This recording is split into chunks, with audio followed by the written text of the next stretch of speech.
എൻസൈക്ലോവിങ്സിൻ്റെ പുതിയൊരു വീഡിയോയിലേക്ക് നിങ്ങൾക്ക് ഏവർക്കും സ്വാഗതം. ഈ വീഡിയോയിലൂടെ നിങ്ങളുമായി ഷെയർ ചെയ്യുന്നത് ലോൺ എടുത്തവർ 2026 ശ്രദ്ധിക്കേണ്ട ചില പ്രധാനപ്പെട്ട വിവരങ്ങളാണ് ഉൾപ്പെടുത്തിയിട്ടുള്ളത്. നമ്മുടെ വീഡിയോ സാധ്യമായി കാണുന്ന സുഹൃത്തുക്കളാണെങ്കിൽ ആദ്യമേ തന്നെ ചാനൽ ഒന്ന് സബ്സ്ക്രൈബ് ചെയ്യുക. അപ്പോൾ നമുക്ക് വിശദാംശങ്ങളിലേക്ക് അടക്കാം. രാജ്യത്തെ വായ്പാ ഉപഭോക്താക്കൾക്ക് ഏറെ ആശ്വാസം നൽകുന്ന വർഷമാണ് കടന്നു പോയിരിക്കുന്നത്.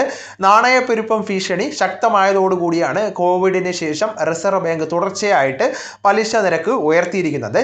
സാമ്പത്തിക രംഗത്തെ തളർച്ച ശക്തമായതോടുകൂടി കഴിഞ്ഞ വർഷം പലിശ കൂട്ടുവാനായിട്ട് സമർത്ഥിയേറിയെങ്കിലും റിസർവ് ബാങ്കിന്റെ മുൻ ഗവർണർ ശക്തികാന്ത ദാസ് വഴങ്ങിയിരുന്നില്ല.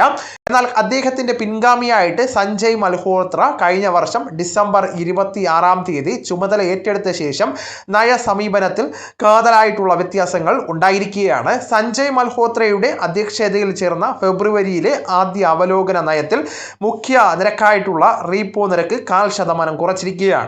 നടപ്പു വർഷം തുടങ്ങുമ്പോൾ റീപ്പോ 6.5% ഏപ്രിൽ മാസം നടന്ന ധനനയ യോഗത്തിലും 0.5% കുറവുണ്ടായി.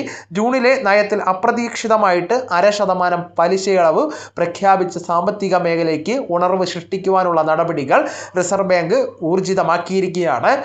ഡിസംബർ 3 മുതൽ 5 വരെ നടന്ന ഈ വർഷത്തെ അവസാന ധനനയത്തിൽ ശതമാനം കുറച്ചതോടുകൂടി റീപ്പോ നിരക്ക് 5.25% താഴ്ന്നിരിക്കുകയാണ്. കഴിഞ്ഞ വർഷം സാമ്പത്തിക മേഖലയ്ക്ക് ഏറെ തലവേദന സൃഷ്ടിച്ച നാണയപ്പെരുപ്പം പൂർണ്ണമായിട്ടും നിയന്ത്രണ വിധേയമായതാണ് പലിശ കുറയ്ക്കുവാൻ റിസർവ് ബാങ്കിനെ സഹായിച്ചിരിക്കുന്നത്.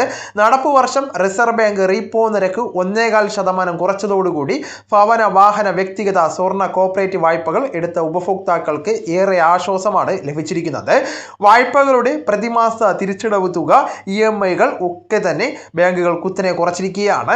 20 വർഷ കാലാവധിയുള്ള 30 ലക്ഷം രൂപയുടെ ഭവന വായ്പയുടെ പലിശയിൽ പ്രതിവർഷം 22,776 രൂപയുടെ കുറവാണ് ഉണ്ടായിരിക്കുന്നത്. 3 ലക്ഷം രൂപയുടെ വാഹന വായ്പകളുടെ പലിശ നിരക്കിലും 3,700 രൂപ വരെ ലാഭമുണ്ട്. എന്നാൽ റിസർവ് ബാങ്ക് നടപടി ബാങ്കുകളിൽ സ്ഥിര നിക്ഷേപം നടത്തിയവർക്കൊക്കെ നഷ്ടക്കച്ചവടമാണ്. വിവിധ കാലയളവുകളിലുള്ള നിക്ഷേപങ്ങളുടെ പലിശ വാണിജ്യ ബാങ്കുകൾ 0.5% മുതൽ 5% മുതൽ 1% വരെ കുറച്ചിരിക്കുകയാണ്. അപ്പോൾ ഈ വിവരങ്ങൾ നിങ്ങളുടെ സുഹൃത്തുക്കളിലേക്കും മറ്റ് ഗ്രൂപ്പുകളിലേക്കും കൂടെ ഷെയർ ചെയ്യുക. നമുക്ക് തുടർന്നും വിജ്ഞാനപരമായിട്ടുള്ള മറ്റ് വീഡിയോസും ആനുകാലിക വിവരങ്ങളുമായിട്ട് വീണ്ടും കാണാം. അതുവരെ ഗുഡ് ബൈ.